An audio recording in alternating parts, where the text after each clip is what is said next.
Washington, President Joe Biden plans to announce new sanctions against Russia on Thursday while in Brussels for meetings with NATO and European allies, according to a top national security aide. Biden, who will take part in a special meeting of NATO and address the European Council summit, is also expected to underscore efforts to enforce the avalanche of existing sanctions already announced by the United States and allies.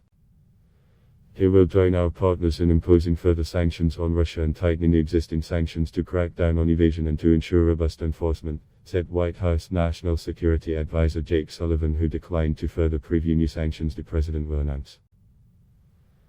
Biden is traveling to Brussels and Poland, which has received more than 2 million Ukrainian refugees who have fled since the February 24 invasion, looking to press for continued unity among Western allies as Russia presses on with its brutal invasion of Ukraine. In Poland, Biden will meet with Polish President Andrzej Duda, who has requested further aid and a stepped-up military presence on NATO's eastern flank as the war grinds on. The U.S.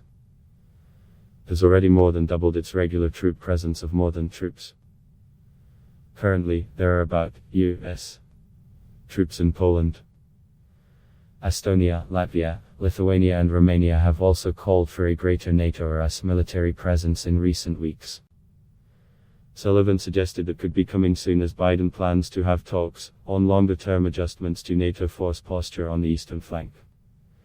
We feel that it is the right place for him to go to be able to see troops, to be able to see humanitarian experts and to be able to meet with a frontline and very vulnerable ally, Sullivan said of Biden's visit to Poland.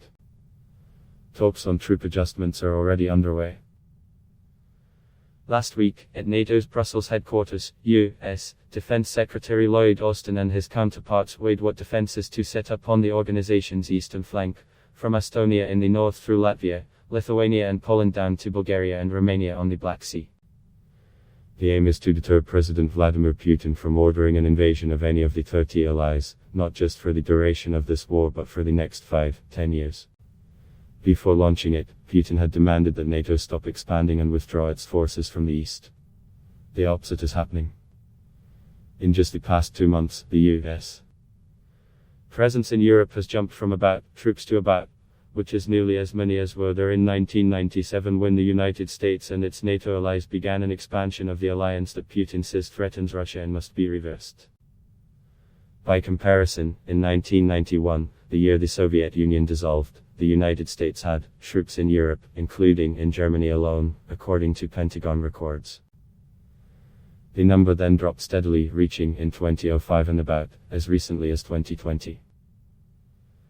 Biden and NATO have said repeatedly that while they will provide weapons and other defensive support to non-NATO member Ukraine, they are determined to avoid any escalation on behalf of Kyiv that risks a broader war with Russia. Polish leaders have called for a Western peacekeeping mission to intervene in Ukraine, a step that the US and other allies worry could lead to a broadening of the war. Adblock test. Why?